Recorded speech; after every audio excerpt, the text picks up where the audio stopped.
Hello and welcome to a Tuesday edition of the Churros y Tácticas Podcast. I'm your host, Kiyan Sobhani, joined by my equal co-host, Diego Lorijn, who is unfortunately under the weather. And that's why we're not going out guns blazing today. We don't want to, shoot a man when he's down already. Let's let him get back up first, get him to full strength so that it can be a fair fight. But an unexpected weekend to discuss. One is, Real Madrid dropping points to Real Betis, which maybe is not too unexpected. It's not an easy place to play. A lot of injuries for both teams. More surprisingly is that with that draw, they actually gained an advantage over Barcelona. And of course, lost their spot at the league table simultaneously, which Madridistas, as Ewan pointed out on Twitter, celebrated being knocked off at the top of the table. I love Ewan for pointing that out. I think the most surprising thing of all is that finally, Diego, a team went away to Barca without shitting their pants. They actually played football. They didn't miss their chances. God, I've been waiting for this day. For 25 years, I've been waiting for this to happen, for a team to actually put their chances away against Barca. Wow, Girona, well done. Hats off to Miguel Gutierrez, and the whole gang. Diego, welcome, man. How you doing? Hey, man, I'm okay. You know what? For the neutral or the Madridista or the anti-Barcelonista, this was definitely a game to enjoy. I thought it was a great display by Michel. You're absolutely right. I mean, it's like a team finally not just matched, but exceeded their XG, your favorite stat. And at home at the Montjuic, at the Lluís Companys Stadium, and walked away with a big fat win, deservedly so. I hope they go on win. Obviously, I am fully on the Girona bandwagon because, yes, my prediction from 2 weeks ago or so is now definitively come true. And that's not because, the win against Atletico sort of like pumped a breath of hope back into my state of mind. Like we know that this, in Barca's case, is a lost league. And Girona has put the dagger in that. Yeah. This is not a championship team. No. Let's be 100% real. We're gonna finish. Girona's gonna be ahead of the table over Barca at the end of the year. I said we are not winning the La Liga. I don't know where we're gonna finish, whether behind or above Girona. I hope Girona wins this league if Barca don't, and we are not a championship caliber team. Now, we're going to finish the first half of the season. Girona, I was going to call you. Girona, listen, Girona. We're going to finish the first half of the season in fourth best, third place, the halfway point of the season, right? We'll see by then how many points adrift from the top of the league will be. But the fact of the matter is, mathematically, I'm sure we'll be at such a distance that never before in La Liga history has a team come back to win it with an X point amount of difference. It's similar, like the same we were saying last season about Madrid when you guys were, I don't know how many points adrift at the halfway point. I don't know if you remember that. But yeah, I remember saying that. Yeah.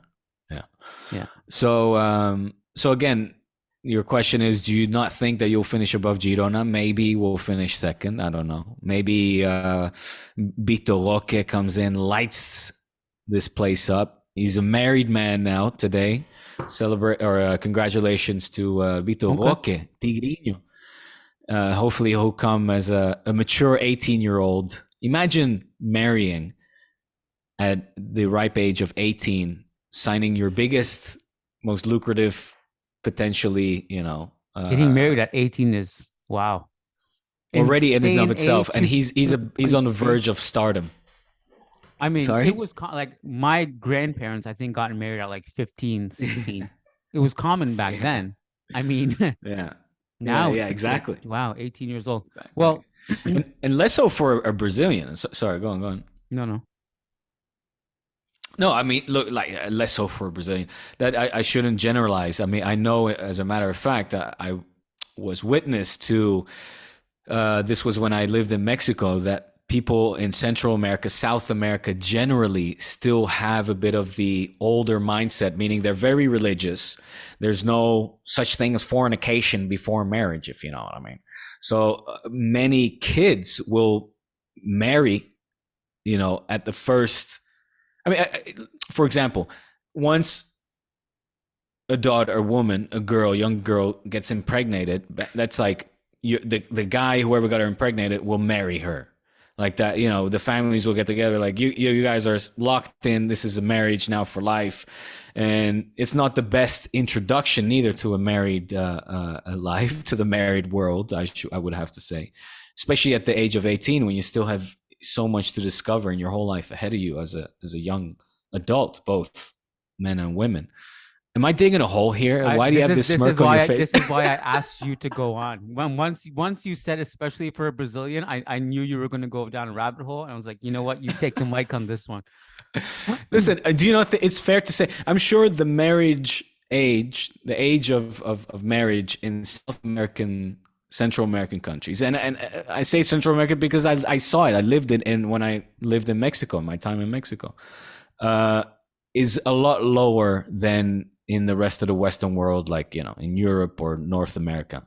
I don't know, but I'll put money on it that it is. Maybe I'm underqualified about South American marriage age. And again, my theory is because they're very religious. No sex before marriage. As soon as they're young adults, it's like bang, locked in. You guys are getting married now.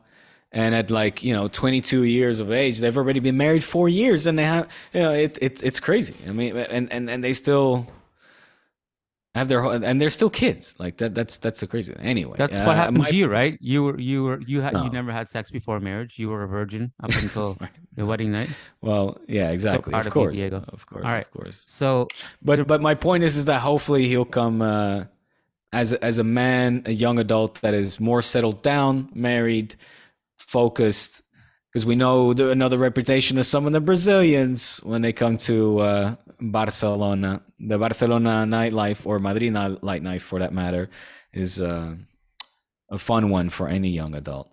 All right, I'm done now. I think the hole is deep enough. Have I been racist in any which way? Let me dig you out of the hole, reel you back in. Let's talk about football. So, Vitor Roque is an interesting one because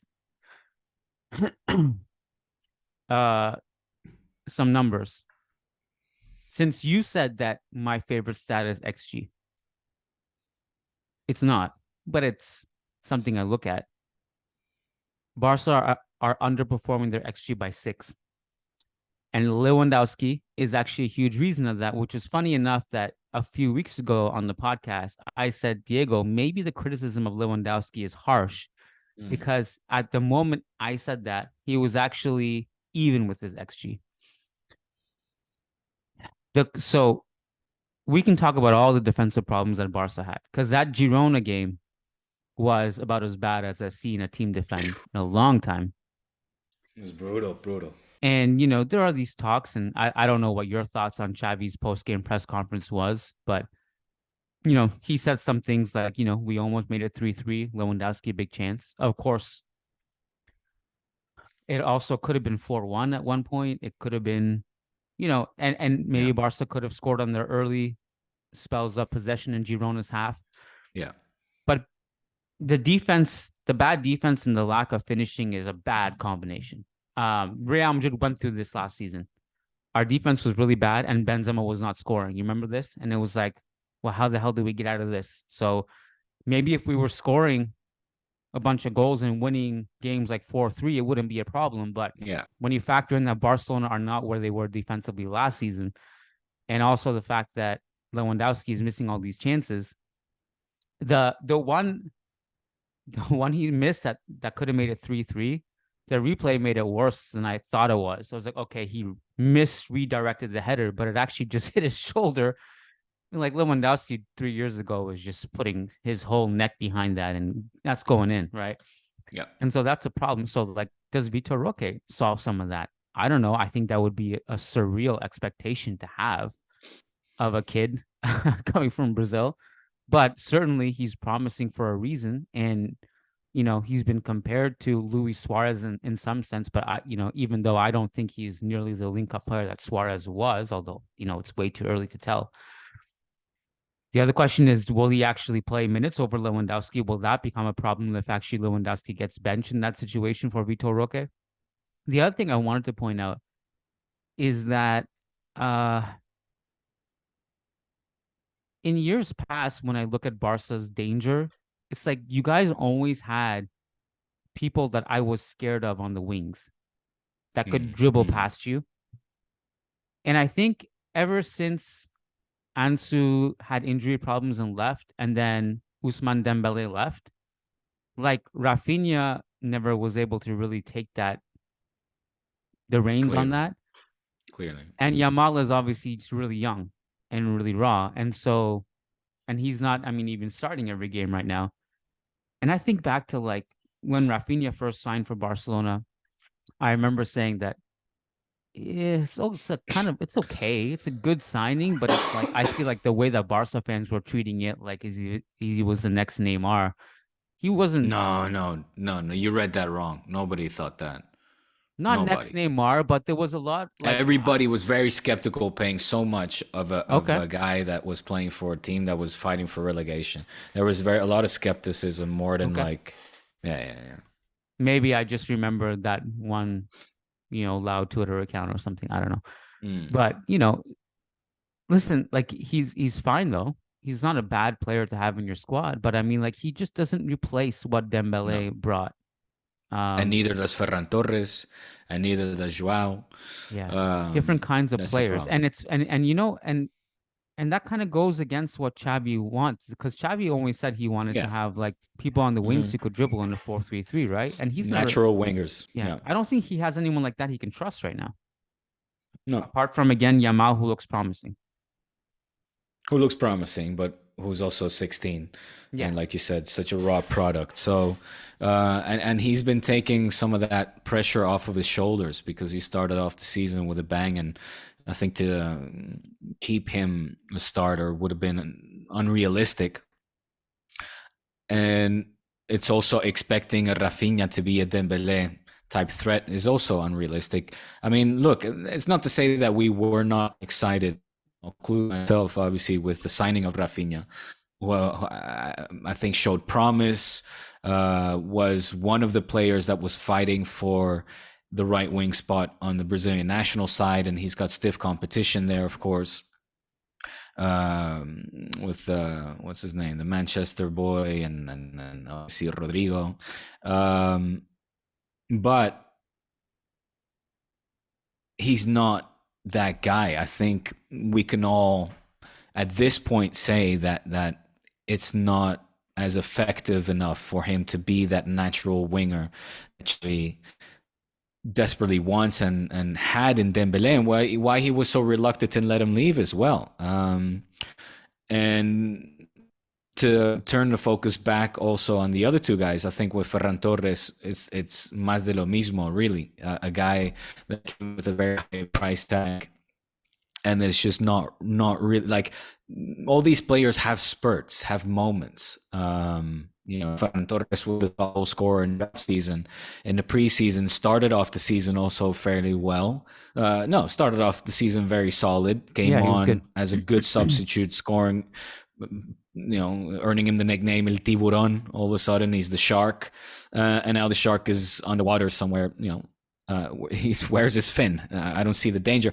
And then Joao Felix, who unfortunately, and I say this with a very heavy heart, I think is gonna also, his destiny is basically the one that we discussed on the last podcast, Kiyan, where I think Atletico will say we're not budging, it's 70 mil or nothing, and Barca will say 70 mil for a guy that is most of the time not there. Thanks, but no thanks. Thank you, Joao, for your services. It was interesting, but it didn't work out, and he'll end up in Saudi Arabia or in the Premier League. Suddenly, it doesn't look so great that he burned that bridge with Atletico. Yeah. Yeah. But then again, I mean, but what I don't want to burn this bridge, and I hope he proves me wrong. But I was skeptical of his arrival. He proved me wrong at the start. He started off with a bang, but it's not the sprint; it's a marathon, and I fear that my skepticism is gonna be proven right because he disappeared. All of a sudden, I was back again, revered as one of the protagonists and very promising players in that system. And then we see him against Girona, or I say we see him, I should say we didn't see him against Girona because there was no pressing, there was no presence, there was no nothing on the left side, unfortunately so. And I fear we're going to see more versions of this than the one that we saw in the beginning of the season against your Betises and even Osasuna for that matter, or Antwerpen and Atletico. But I think now, I don't know, man. Look, I've got COVID. I'm not well. These are depressing times. I'm in a place right now. So, but that's just how I see his future in particular. Yeah, and just to, I forgot to bring that up at the beginning of the show. You have COVID, and also my son is home with his stomach flu. So we're actually going to keep this pretty short. It's Right. me and him home, and he's just having lunch right now. Yeah. But I'm keeping an eye on him. But it's going to be a short one today. But I hope he keeps that lunch in. Yeah. I hope so. My God. So the the Atletico game was obviously, you can chalk that up to, well, that's the F you guys game. I'm going to play my heart out. And it kind of came back down to earth. I mean, look, he's had a good year, all things considered, even before the Atletico game. So it's not only one game, but I like the Girona game. There's two plays that stood out to me out of all the stuff that was going on. Though, I mean, the first goal that Girona scored was the situation where Barca are keeping a high line. But of course, when you keep a high line, what do you have to do? You have to win the ball high up the pitch, because if you're not, you're screwing yourself over. Yeah. Exposed. And there's that, there's someone on Spanish Twitter who put out a thread that I saw circulating where he highlights the fact that Joao Felix was walking around that play. And in fact, right. Yeah, I think I saw that. And went over a bunch of sequences where he was just walking around, not pressing. And Barcelona weren't pressing in that sequence, and Joao Felix was someone that could have potentially helped close that pass down. The other one that stood out to me was on Girona's last goal. It's a free kick. And Miguel Gutierrez, of course, that for Madridista, as part of the celebration was that it was one of our own who, who scored against you guys and did other stuff. And he's just completely unmarked there. And I'm looking at that. This was before they even scored. I'm looking at them like, are Barca just going to ignore his existence? And it almost seemed like so obvious that I was like, over here. Okay, maybe the strategy here is that they're going to psych Girona out, like, of passing it there, because they're freaked out at how Barca are just ignoring him. And I don't know if it was Frankie or another midfielder who was like pointing to the defense, pick him up, even though it should have probably been him tracking. And in the end, they just decided not to do it. And then Girona score. Yes. And the other thing, of course, we didn't mention, Diego, is that you guys have individually brilliant midfielders, but you still don't have the Busquets to organize it. And that's hurt. That's really hurt you guys. And there's been no replacement. 100% correct. I mean, I don't know what to add to that. Spot on, my friend. Well, and that's not to say that we didn't have our chances, Yeah, good podcast. That's not to say, and you mentioned at the top of the podcast as well, it's not to say that Barca didn't have we didn't have our moments that we could have. Chavi said some things in a press conference that were cringy, and then he said some things that were also factual or truth. The 3-3, I think I agree with him.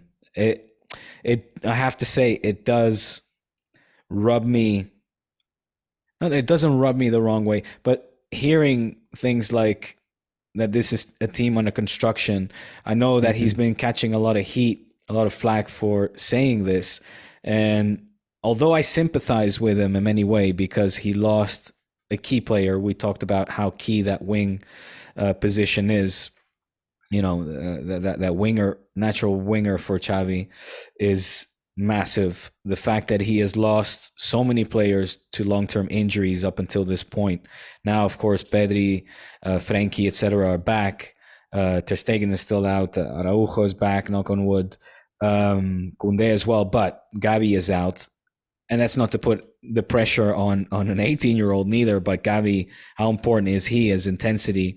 And when it comes to pressing, winning the ball back, he's one of those guys that gives you that, at least that energy and that determination to do so. And that is contagious, as Lewandowski, for example, admitted as well. So I sympathize with him that he has to improvise like any coach does, of course. Those are the trials and tribulations and the pains of any regular season. But then hearing it from the guy that's at the helm saying that he needs to figure things out, like this is still something that is under construction while we're defending champions. It's like, you know, you're like, it doesn't ooze out confidence, put it that way. And I fear, and again, I'm in a dark place right now, but I'm not sure if Xavi sees the end of the season.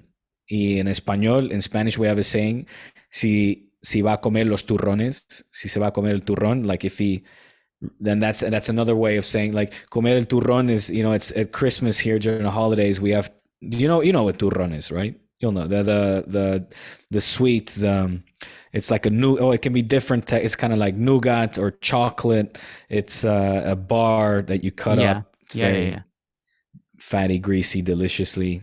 And I asked this question to Andrea when we had him on the podcast. Is there a chance? Do you see this possibility where Xavi no va a llegar para comer los turrones? He's not going to make Christmas. And he kind of, you know, obviously Andrea Orlandi, the friendliest guy in football, didn't even consider that. But I saw it as a real possibility then, and I see it maybe not for Christmas, but maybe until the end of the season. I'm not sure if Xavi will sit in the Barca dugout until like come end of May. If this continues, I think that's at this point a reality that he himself knows, because he knows the pressure and scrutiny that Barca coaches are under always. We're fourth right now. We're playing Antwerp. We're qualified for the Champions League, but the first spot is not guaranteed, which is why I'm guessing all of a sudden there's the emergency call-up sheet that came out. I don't know if you noticed, Kiyan, but we had one come out earlier today or maybe even last night where Araujo, Lewandowski, Gundogan, and Frenkie were not on it. And today it was like all of those three of those four, except for Frenkie, were called up, Araujo, Lewandowski, and Gundogan, to travel with the team to Belgium. And because I think, you know, I mean, we don't want to qualify second. you know? I mean, it makes a huge difference. So yeah. And plus you get more money if you win this last game too. When Chavi says things like this team is still under construction, I struggle to understand or sympathize with that, or really even understand what he meant. Because like, how long are you going to be under construction for? Because I mean, this wasn't his words, but if you remember back when the 4-0 Clasico in the Bernabeu, when Aubameyang killed us and you guys killed us, the narrative from PK was we're back. So now you fast forward a couple of years later, I think everyone in that moment thought that this was going in a different direction. And of course, last year you win the league title. So what does it mean that you're actually under construction after all that? And if you're under construction, what is Girona? You know, like every team is technically under construction. I mean, every team technically is under construction. I guess any team that is successful is closer to the finished product as opposed to a team that is struggling. I agree with Chavi when he says we're a team under construction because, hey, this cannot be the finished product. Therefore, by default, it is still under construction. Right? Yeah, but I don't think he said it that way. I think it was more like, hey, you guys have to remember we're still under construction. I was like, okay, well, that's kind of how obviously it's interpreted. But, he has pieces still needing to join. He has pieces that are out, have been out and out for the season. Like I said, it doesn't ooze out confidence. It's not what you want to hear. At the same time, it's clear that this is not a finished product because the football leaves so much to desire that there's a lot of work to be done still. Hence, it being under construction. I'll interpret it that way. Well, he now has a lower win percentage than Kike Setien. Wow. Yeah. Which kind of surprised me. All his time or this season or like his coaching? His overall Barca career. Yeah. Kike obviously had the likes of Messi and he had a much shorter sample size. So sure. I mean Kike Setien will be remembered for Bayern debacle and that kind of unfairly so maybe, but his team, had a lot of individual talent as well. Well, if he makes it feel any better, Koeman is still the worst winning percentage. I think he's like at 54 something. It's crazy. Oh, there you go. We have to wrap it up. I did want to end this on a positive note. There you go. Because you and I were talking about Romario last podcast. And just randomly today, I saw this on Reddit. There's a clip of Romario playing football. He's 57 in a league. He's bald, like not intentionally straight bald. I've like he's got like this bald thing. And then he hasn't shaved this part and it's all just like white. So he looks like he's very old. He looks like Abuelo, like straight up. He looks very old. He is so good. He's playing in a league. He's nutmegging people. These touches, like no one can take the ball off him. It's so fun to watch. Like it's incredible. And I'm gonna send it to you right now in the chat. It's I just thought it was interesting because we were literally talking about him a few days ago on the podcast as like, why doesn't anyone talk about Romario? Why is he so underrated? He's literally one of the greatest strikers of all time. Yeah. And just today I saw the clip. It was I thought you were gonna go somewhere along the lines of, Deco and Chavi should ring out to him and try to get him on or something. No, but sarcastic and cynical. But wouldn't be that off brand. Like how old was Dani Alves when you brought him back? Hey, listen, Romario, I loved Romario. I was one of his biggest fans, so I'll always vouch for him, especially if you're sending me some of these treats. Yeah. I'll have a look at this, man. I'll have a look at this. Here we go. Almost 60. Man. 57. Yeah. He's aged. There's no doubt. Oh, you're watching it now? Yes. Live reaction. Look at some of his touches, man. They're so good. Let's see. Can I get this to play? All right, come on. Go. I want at least one live reaction before we wrap it up. If you can get it to play. Not happening? It's like stuck on the first frame, but I don't know. Hold on. I'll try to refresh the page once. Press the play button again. Who do you guys play tomorrow, by the way? Shakhtar, Antwerp. Antwerpen. Royal Antwerpen. You're going to be watching... Real Antwerpen. What are you going to be watching tomorrow, by the way? Oh, you have to watch Barca. See, Real Madrid plays today.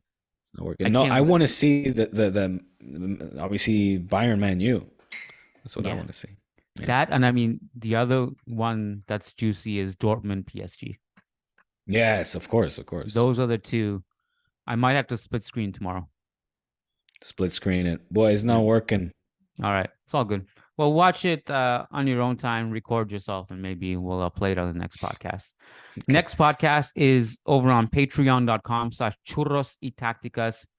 Our patrons submit juicy questions, and Diego and I fight and we answer every single question that is posed to us. And that's where the really raw churros are, unbaked. We barely even mix the dough. It's just some like sugar and flour, and we just kind of throw it in the bowl. It's not even mixed. So access that over on patreon.com/Churros y Tácticas. Are we doing that Thursday or Friday? Yes. Which one? I don't know. We'll figure that out. We'll see. All right, man. Enjoy. Get better, man. Thank you. Likewise. Much love to your kid. Thanks, buddy. Peace out.